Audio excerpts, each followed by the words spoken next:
ಯಾತಕ್ಕೆ ನನಗೆ ಈ ಥರ ಅಟ್ಯಾಕ್ ಮಾಡ್ತಾರೆ ಅಂತ ನಾನು ಅವ್ರ ಹತ್ರ ಕೇಳಿದೆ.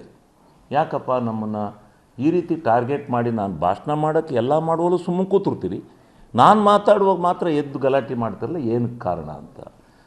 ಅದೆಲ್ಲ ನಮಗೆ ಡೈರೆಕ್ಷನ್ ಇದೆ ಅಂತ ಹೇಳಿದ್ರು ಒಂದು ದಿವಸ. ಅದು ಯಾವ ಡೈರೆಕ್ಷನ್ನು ಏನೋ ನನಗೆ ಗೊತ್ತಿಲ್ಲ, ಯಾರಿಂದ ಬಂದಿದೆಯೋ ಡೈರೆಕ್ಷನ್ ಅದು ಗೊತ್ತಿಲ್ಲ. ಈಗ ಮೊನ್ನೆ ಕೂಡ ನೀವು ನ್ಯಾಯಬದ್ಧವಾಗಿ ಈ ರಾಜ್ಯದ ಅಸೆಂಬ್ಲಿ ನಡಿಬೇಕು ಅಂತಂದರೆ ಏನು ಸಬ್ಜೆಕ್ಟ್ ಇದೆ ಅದರ ಬಗ್ಗೆ ಪೂರ್ಣವಾಗಿ ನಡೀಲಿ, ನಾನೇನು ಬೇಡ ಅಂತ ಹೇಳಲ್ಲ. ನನಗೆ ಮಾತನಾಡಲಿಕ್ಕೆ ಅವಕಾಶ ಕೊಟ್ಟಾಗ ನಾನು ಮಾತನಾಡಲಿಕ್ಕೆ ಶುರು ಮಾಡಿದ ತಕ್ಷಣ ಇವರು ಏನೇನು ಪದ ಪ್ರಯೋಗ ಮಾಡಿರು, ರಾಗಿ ಕಳ್ಳ, ಕೊಪ್ರಿ ಕಳ್ಳ, ಆಮೇಲೆ ಅದೇನು ಇನ್ನೂ ಏನೇನೋ ಕ್ಲೀನ್ವಾದಂಥ ಪದಗಳನ್ನೆಲ್ಲ ಪ್ರಯೋಗ ಮಾಡಿದರು. ಧಿಕ್ಕಾರನ ಕೂದು ತಕ ತಕ ತಕ ಕುಣಿದದ್ದು. ಇದು ವಿಡಿಯೋನ ರೆಕಾರ್ಡ್ ಮಾಡದೇ ಇರೋದ್ರಿಂದ ಅವ್ರದನ್ನು ಇದು ರಾಜ್ಯದ ಜನತೆಗೆ ಗೊತ್ತಾಗಿಲ್ಲ. ಅವ್ರು ಏನು ನಡ್ಕೊಂಡ್ರು,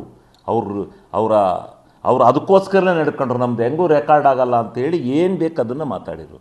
ನಮ್ಮದೆಲ್ಲ ರೆಕಾರ್ಡ್ ಆಗಿದೆ, ಅವ್ರದ್ದು ಮಾತ್ರ ರೆಕಾರ್ಡ್ ಆಗಿಲ್ಲ. ಈಗ ನಾವು ಮಾತಾಡಿರೋದು ಪದ ಜನಗಳೇನು ತಿಳ್ಕೊತಾರೆ, ಇದೇನಪ್ಪ ಹಿಂಗೆ ಮಾತಾಡಿದ್ದಾನೆ ಅಂತ ಅವ್ರು ತಿಳ್ಕೊತಾರೆ. ಆದರೆ ನೀವು ಮಾಧ್ಯಮದವರು ನನಗೆ ನ್ಯಾಯ ಕೊಡಬೇಕು. ನಾನು ನಿಮ್ಮನ್ನೇ ನ್ಯಾಯ ಕೇಳ್ತಾ ಇದ್ದೀನಿ. ಯಾಕೆಂದರೆ ನೀವು ಪ್ರತ್ಯಕ್ಷದರ್ಶಿಗಳಲ್ಲಿ ಮಾಧ್ಯಮ, ಪ್ರಿಂಟ್ ಮೀಡಿಯಾ ಮಾಧ್ಯಮದವರು ಫ್ರಂಟಲ್ಲಿ ಕೂತಿದ್ದಾಗ ಅಲ್ಲೇನು ನಡೀತು, ನನ್ನ ಮೇಲೆ ಹೆಂಗೆ ಪ್ರವೋಕ್ ಮಾಡಿರು. ಇವರು ತಿಮ್ಮಾಪುರ ಟಾರ್ಗೆಟ್ ಇದ್ದರೆ ಇವ್ರು ಮಾಡ್ತಾ ಇದ್ದದ್ದು ಪ್ರತಿಭಟನೆ ತಿಮ್ಮಾಪುರ ಮೇಲೆ, ಅವರ ಅದ್ರ ಮೇಲೆ ಮಾಡ್ಕೋಬೇಕು. ನನ್ನ ಭಾಷಣಕ್ಕೆ ನಿಂತನ್ನು ವೈಯಕ್ತಿಕವಾಗಿ ಕಳ್ಳ ಅನ್ನಲಿಕ್ಕೆ ಏನು ಕಾರಣ, ಅಸಭ್ಯವಾಗಿ ವರ್ತನೆ ಮಾಡಲಿಕ್ಕೆ ಈ BJP ಇವ್ರಿಗೆ ಯಾರು ಹೇಳಿದರು? ಇನ್ನು ಅದರಲ್ಲೂ ಎಲ್ಲ ಇಲ್ಲ, ನಾನು ಅಲ್ಲಿ ಎಲ್ಲರನ್ನೂ ಮಾತನಾಡಿಲ್ಲ.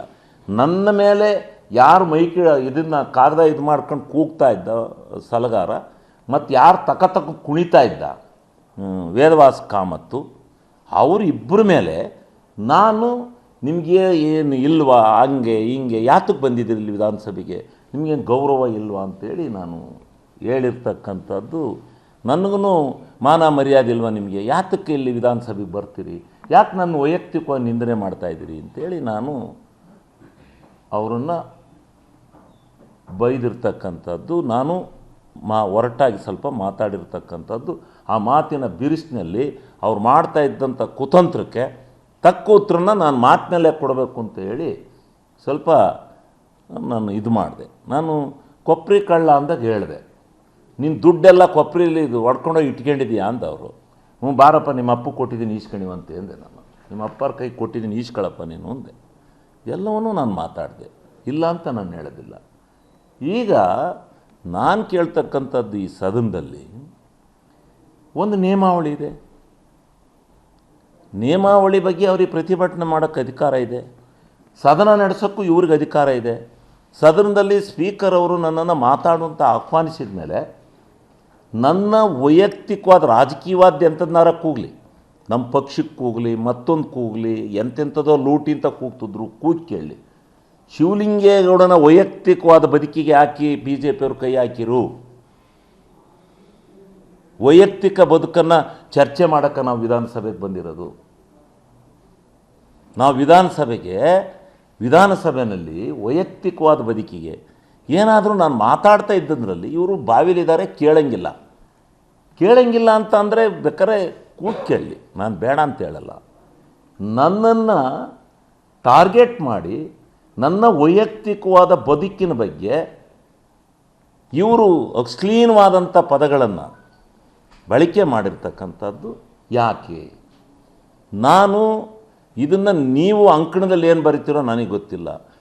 ಅವರು ಕೂಗಿದ್ದು ಸತ್ಯವೋ ಅಲ್ವೋ ಅಂತಕ್ಕಂಥದ್ದು ಇನ್ನೇನು BJPಯವರು ನಮ್ಮ ಪರವಾಗಿ ಹೇಳಲ್ಲ, ಅಧಿಕಾರಿಗಳು ಹೇಳಲ್ಲ. ಈಗ ನೀವು ಸ್ವತಂತ್ರರು, ಮಾಧ್ಯಮದವರು, ನೀವು ನನಗೆ ನ್ಯಾಯ ಕೊಡಬೇಕು. ಅಲ್ಲಿ ಏನು ನಡೀತು?